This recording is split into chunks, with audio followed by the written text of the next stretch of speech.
So after a week and a bit of playing with this, I decided it's time to do my final review. I've printed up several things and I'm going to just give you my recommendation on this printer. So stay tuned.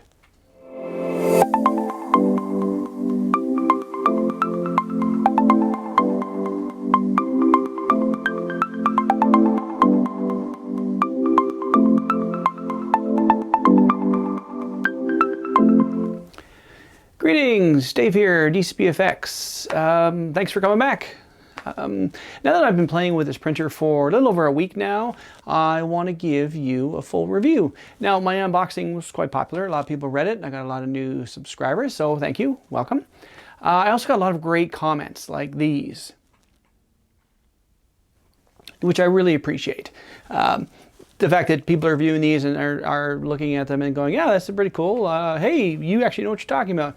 I do really appreciate that. So the Anycubic Mono SE, do I like it? Yes, it's a great device.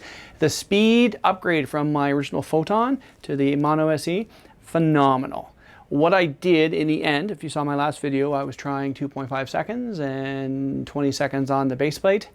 I got it down to 15 seconds for the base layers and 2.5. And by doing that, I was able to print out this for my friend Guillaume. Better picture there.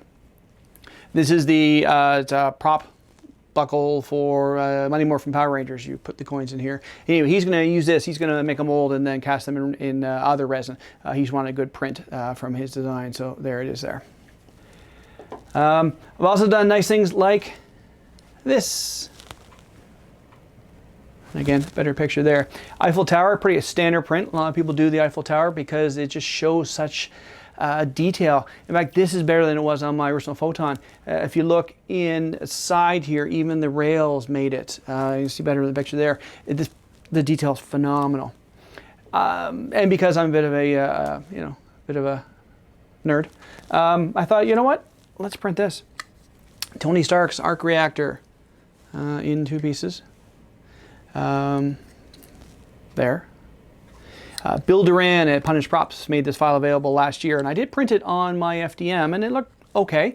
And even in his video, he said, yeah, I can print on FDM. It's fine. I'm going to do it in resin instead. He's got a different type of a resin printer, but he did that. And I did it here. This is great. This is actually made to put an EL sheet in here so it will glow blue like it's supposed to when you mount it on your chest. That's for another video. But that came through amazing as well. And then my props from the first time around, so my SPD card and SPD badge and Star-Lord earpiece. They all came out phenomenally. In all these prints I've been doing, I had one fail. One. And that was my fault for crappy supports.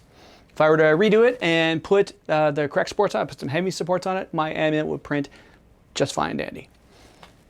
So in the end, do I recommend this printer? I do. If you're new to resin printing, you've never done it before, this is a great place to start because the price point's good, I assume. I know the Canadian price, I don't know what the US price is, but the price point's good. It's around what I paid for my original Photon, which is, now they're down in price. But the system is so great. Even when I did this, and to get it off, I printed it flat on the plate, and to get it off, I knocked the build plate out of level. Took me a minute to re-level. It's so easy with the spring and everything else. It's so fantastic. It's simple. The software, phenomenal. Not even available. Someone mentioned on the original unboxing, hey, give me a link to the software or upload it so I can have it. No, software piracy. I'm not doing that. Not happening. When Anycubic releases it, they'll release it. I'm not going to share it. If you want a copy of the software, buy a Mono SE.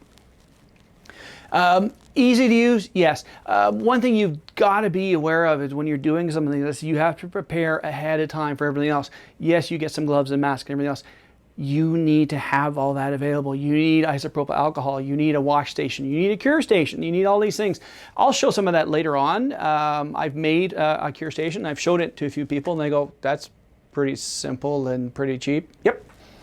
Not cheap as in cheap looking, but it wasn't expensive to put together. Basically, it's some mirrors and a UV light when I mounted a lid, and I've got a spinning jewelry display, which is light powered. So as soon as you turn the UV lights on, it spins on its own and cures everything.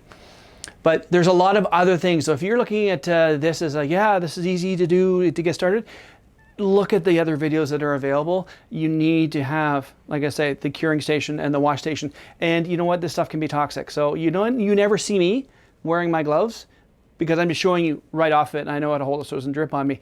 I'm wearing gloves, I'm using the mask, I'm doing all these things, and then usually I have my glasses on, so that's a good protection against anything splashing in my eyes. You just need to be aware of this. You can't just run out and do it. There are some health hazards to it. Speaking of which, the Mono SE with the 2 fans, fumes are pretty much non-existent. So maybe I'm used to them, but I didn't really smell much of anything. My original Photon does get pretty bad sometimes. But this stock right out of the gates, the fumes are where they were here, and now they're here. Also, the dual guide rails on the Z, great. I had zero wobble any of these. Like, this is a long print. This was a 5-hour print, and it's a long print because it was printing like this. Well, sorry, no. It's printing like this. Up. So, long print, and, I don't see any artifacts on it. It's actually pretty nice. There's very little for Guillaume to have to deal with on this. I think Anycubic has a hit on their hands. This is really a great device. Now, I haven't played with anything resin-wise other than Anycubic. I don't have a Frozen, or I don't have any of these other ones out there. I have an Anycubic because I read some good things about it, and, well, I thought it was good, and I got it at sale at Christmas time. So that's why I use Anycubic. I like it. I like it. And even the software, the new software that came out, a lot of people, when it first came out, they talked about ChituBox and other things to do. All the things you could do in ChituBox, you can now do in 2.1.23, which is what comes with this. You can hollow, which this is. You can put holes in it, like I did. So that's so that the resin doesn't get trapped, and you can clean the inside out as well. So it does all the things you want it to do. Auto supports, kind of terrible, but that's what manual supports are for. I've never really liked auto supports. They are, it's a computer doing it. I have an eye for these things. This arc reactor, huge amount of supports, but there's really minimal amount of cleanup because you have to know where to place them. So if you are thinking of getting one and you're in Canada, definitely check out Mech Solutions. Talk to Henry and Edward and anyone else there, and they will get you taken care of. Now, it's only shipping. They aren't open as a storefront, but they will ship you one. And they shipped me one very quickly, and yeah. So I would definitely give this, I don't give anything 5. I don't give anything 5 out of 5. I give it 4 out of 5, 4 out of 5, 4.5 out of 5. It's a good device. It does the job it's supposed to do. I like it. The speed is phenomenal. I'm sad I'm gonna have to give it back because it's a review unit. To go back to my old Photon and go, oh man, but it is what it is. So that's my review. I am very happy with it. It is a great device, and if you want to get into resin printing, give it a try. And also thank you to everyone who's commented. So many comments going back and forth on my YouTube channel now. People are going into old things as well and commenting. So thank you for all the new subscribers. Thanks for all of you who joined up. I've added, I think, another 10 in the last week and a bit since I did the unboxing. Yeah. I really appreciate you coming by and taking a look at some other stuff. I got great click-through rates and everything else, and slowly creeping up there. I'm gonna get hit 200 soon, I hope, and then 250, and then 3, and then I'd like to get to 1,000. I'd like to eventually get to monetization, but that's a long way away. I've only been doing this for, what are we, October now? This is month 10, and it's gonna take me a while to get that number up there. But that is my review of the Anycubic. So thanks you all for coming in, and I will talk at you later.